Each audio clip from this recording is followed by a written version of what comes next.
बिस्मिल्लाहिर्रहमानिर्रहीम। अस्सलाम वालेकुम एवरीवन। आज हम लोग डिस्कस करेंगे डेस एल्गोरिदम इन क्रिप्टोग्राफी।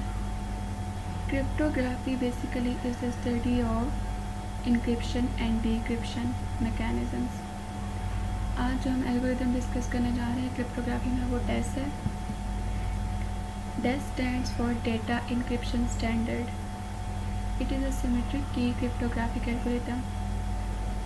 इस बात का मतलब ये है कि ये ऐसा एल्गोरिदम है जो कि एक ही की को यूज़ करता है for the encryption and for the decryption, जबकि एसिमेट्रिक की क्रिप्टोग्राफी में ये होता है कि जो की इंक्रिप्शन के लिए यूज़ होती है वो डिक्रिप्शन के लिए यूज़ नहीं होती, डिक्रिप्शन के लिए सेकेंड की यूज़ होती है।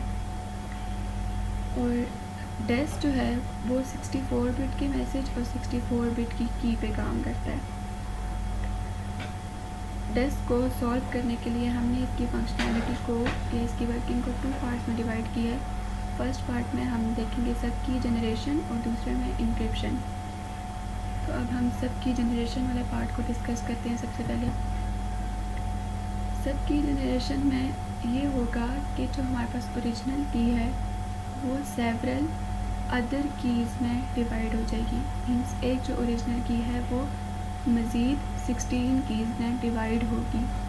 और इंक्रिप्शन पार्ट में ये सेपरेट कीज़ जो हैं वो मिलके डेटा के साथ मिलके मैसेज के साथ कंबाइन होके उसको इंक्रिप्ट करने के लिए यूज़ करेंगी और होंगी और एंड पे साइफर टेक्स्ट ऑब्टेन होगा। अब हम सब की जनरेशन के स्टेप्स को डिस्कस करते हैं। सबसे पहले आपके पास मैसेज होगा और की होगी। मैसेज भी 64 बिट का होगा और की भी 64 बिट की होगी। पहला काम आपने सब की जनरेशन में करना है कि आपने सिर्फ की के साथ डील करना है। आपने मैसेज को फ़िलहाल साइड पर रखना है, की को देखना है, की से ही सारी फंक्शनैलिटी इस पार्ट की कवर हो जाएगी। मैसेज का काम इंक्रिप्शन वाले पार्ट में आएगा। तो अब हम देखते हैं। पहले आपको की जो है वो हेक्साडेसिमल की फॉर्म में गिवन होगी। सबसे पहले आपने की को बाइनरी फॉर्म में चेंज करना है। जैसे ये हेक्साडेसिमल में दिया हुआ है 1 3 3 4 5 7 7 9 9 BBCDEFF1। इसको आपने बाइनरी में चेंज करना है। बाइनरी में कैसे चेंज कर सकते हैं कि 1 की बाइनरी होती है 0 0 0 1, 3 की बाइनरी होती है 0 0 1 1। सिमिलरली बाकी सबकी भी बाइनरीज निकालनी है। बी यहाँ पे रिप्रेजेंट कर रहा है नंबर 11 को, तो बी की बाइनरी उसके रिस्पेक्टिव से निकालनी है। और बाइनरी निकालने के बाद आपने क्या करना है, उस की को डिवाइड कर देना है 8 क्रॉस 8 की बिट की मैट्रिक्स में। मीन्स कि आपके पास टोटल 8 ब्लॉक्स बनेंगे और हर ब्लॉक में आपके पास 8 बिट्स होंगी। जैसे अब आप ऊपर देखें 1 की बाइनरी जो बनेगी 0 0 0 1, अब ये 4 बिट्स हैं। तो 3 की बाइनरी जो होगी वो 0 0 1 1 है, ये भी 4 बिट्स हैं। आपने क्या करना है 1 और 3 की बाइनरी को मिला के एक ब्लॉक बनाना है, 3 और 4 की बाइनरी को मिला के दूसरा ब्लॉक, 5 7 की बाइनरी मिला के तीसरा ब्लॉक। सिमिलरली डबल को करके आपके पास 8 ब्लॉक्स टोटल आ जाएंगे और हर ब्लॉक में आपके पास 8 बिट्स होंगी। देन हमने क्या करना है कि वो जो 8 क्रॉस 8 का मैट्रिक्स आया है की का, उसको हमने ट्रांसफॉर्म करना है की प्लस में। आप देखिए 8 क्रॉस 8 का मतलब है टोटल हमारे पास 64 बिट्स हैं। हम जब की के प्लस में ट्रांसफॉर्म होगी, और की कैसे के प्लस में ट्रांसफॉर्म होगी, आपके पास PC1 टेबल गिवन होगा, उसके थ्रू आप ट्रांसफॉर्म करेंगे की को की प्लस में। PC टेबल से परम्यूटेशन करने के बाद जो आपके पास के प्लस आएगा वो 7 क्रॉस 8 बिट्स का होगा। मीन्स के 8 ब्लॉक्स ही आपके पास होंगे, बट हर ब्लॉक में 8 बिट्स की बजाय अब 7 बिट्स रहेगी हैं। देन हमारे पास क्या होगा कि वो जो के प्लस आपके पास आया है उसको आपने 2 इक्वल हाफ्स में डिवाइड कर देना है। जैसे आपके पास 8 ब्लॉक्स हैं तो 4 ब्लॉक्स में आपने डिवाइड कर देना है। जो पहले 4 ब्लॉक्स हैं वो C0 से रिप्रेजेंट होंगे और जो लास्ट के 4 ब्लॉक्स हैं वो D0 से रिप्रेजेंट होंगे। I hope it's clear now. Moving on to the next. फिर आपने क्या करना है कि जो C0 और D0 आया है, देन आपके पास एक आइट्रेशन टेबल गिवन होगा जिसमें आपको पता होगा कि कितनी लेफ़्ट सर्कुलर शिफ्ट करनी है। आपने यहाँ पे अब अप्लाई करनी है लेफ़्ट सर्कुलर शिफ्ट। वो उस टेबल के अकॉर्डिंग आपने पेयर्स निकाल लेने हैं C and D n तक, where n is greater than equal to 1 and less than equal to 16। Means आपके पास कितने पेयर्स आएंगे, C1 D1, C2 D2, C3 D3 up to C16 D16 के पेयर्स आ जाएंगे आपके पास लेफ़्ट सर्कुलर शिफ्ट करने के बाद।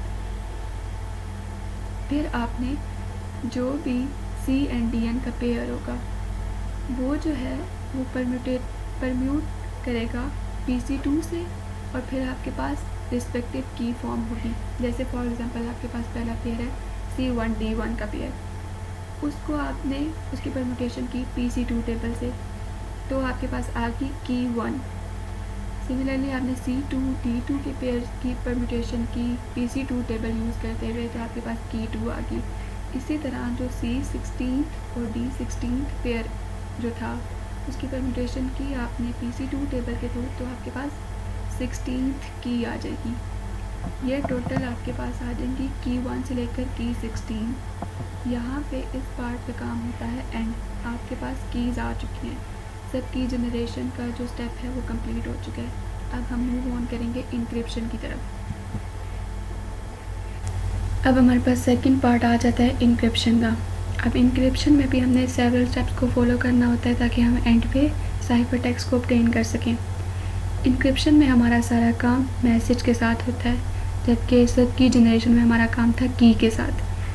सबसे पहला स्टेप है कि आपने मैसेज को सेम उसी तरीके से हेक्साडेसिमल से बाइनरी में चेंज करना है जैसे आपने की को चेंज किया था। बट कीप इन माइंड कि हमने जो की में बनाया था वो 8x8 का मैट्रिक्स था, मींस के 2 हेक्साडेसिमल वैल्यूज़ को की बाइनरी को हमने साथ में लिखा था जोड़ के। लेकिन यहाँ पे ऐसा नहीं करना, हमारा मैसेज बिट्स जो होगा वो मैट्रिक्स फॉर्म में होगा 4x16 की, यानी कि हमारे पास टोटल ब्लॉक 16 होंगे और हर ब्लॉक में 4 बिट्स होंगी। मींस के एक हेक्साडेसिमल वैल्यू की एक ही ब्लॉक जो होगा बाइनरी का वो लिखा जाएगा। 2 हेक्साडेसिमल वैल्यूज़ को आपस में कंबाइन करके उनकी बाइनरी नहीं लिखनी यहाँ पे। फिर हमारे पास क्या होगा कि 4x16 बिट्स का जो मैसेज है उसकी हम परम्यूटेशन करेंगे यूजिंग IP टेबल। स्टार्ट में ही हमने जो बाइनरी में चेंज किया है मैसेज उसकी हम परम्यूटेशन कर देंगे IP टेबल को यूज़ करते हुए, और जो हमारा मैसेज होगा वो अब IP कहलाएगा बजाय मैसेज कहलाने के।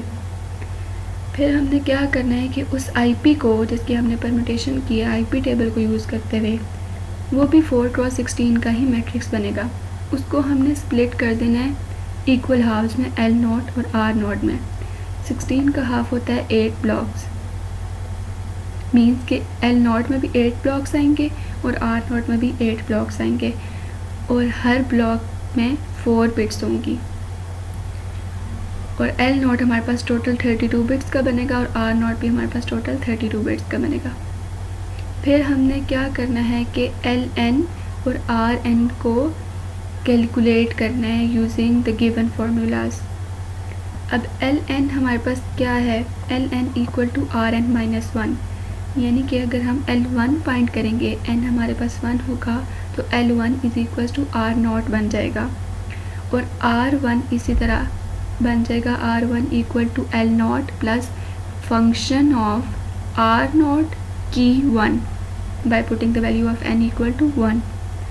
इसी तरह हमने n को 2, 3, 4, 5 अप टू 16 तक पुट करते जाना है, L1, L2, L3 up to L16 और R1, R2, R3, R4 up to R16 तक फाइंड करना है। सिंपली अभी हम कैलकुलेशन करेंगे L1 और R1 की जब हमारे पास n इक्वल टू 1 है। अब अगर हम n इक्वल टू 1 पुट करें तो इस फार्मूला में L1 हमारे पास इक्वल हो जाएगा R0 के, और R1 जो इक्वल हो जाएगा L0 plus function of R0 comma key of 1। अब यहाँ पे जो प्लस सिंबल है वो यूज़ हो रहा है जोर ऑपरेशन के लिए, मीन्स कि हमने एंड पे L0 और इस फंक्शन का जो आंसर आएगा उसका जोर लेना है। अब सारी कैलकुलेशन इस फंक्शन की होगी। सिंपली L1 हमारे पास R0 के इक्वल आ गया, जो हमारे पास पीछे वाली वैल्यू हमने कैलकुलेट की थी, और R1 के लिए हमें L0 चाहिए जो कि हमने पीछे फाइंड किया है, प्लस अब हमने सारा काम